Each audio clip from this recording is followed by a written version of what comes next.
और एक ही कंपनी के हाथ में पूरी एयरलाइंस ये लूट मची है। कुछ मार्गों पर अपने ही देश में किराया 90,000 तक पहुंच गया। उद्योगपतियों को एक सीमा में रखा जाए। महोदया, जब देश बहुत तेजी से बढ़ रहा हो और देश में सबसे तेज चलने वाली जहाज की ये हालत है, तो बाकी देश को की क्या हालत होगी आप समझ सकते हैं। हम सभी जानते हैं कि गृह और विदेश यात्रा केवल सुविधा नहीं बल्कि आज की गति वाली अर्थव्यवस्था की आवश्यकता है।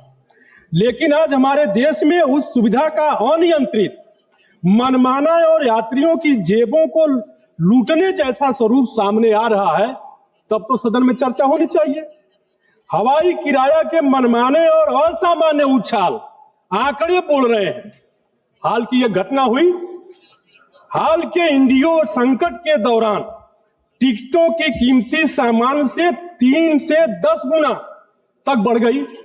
कुछ मार्गों पर अपने ही देश में किराया 90,000 तक पहुंच गया, वे भी घरेलू उड़ानों के लिए। इसी दौरान सरकार को आपातकालीन रूप से नियम लागू करना पड़ा और किराया 7,500 से 18,000 तक की अधिकतम सीमा तय करनी पड़ी ताकि यात्रियों का शोषण रोका जा सके। ये लूट मची है। यह सवाल यह है कि कानूनविद, सवाल यह है कि अवसर प्राप्त लोग, सवाल यह है कि पढ़े लिखे लोग 80% यात्रा जहाजों से करते हैं, लेकिन इतनी बड़ी लूट उनके आंख के नीचे एयरलाइंस कंपनियां कर रही हैं।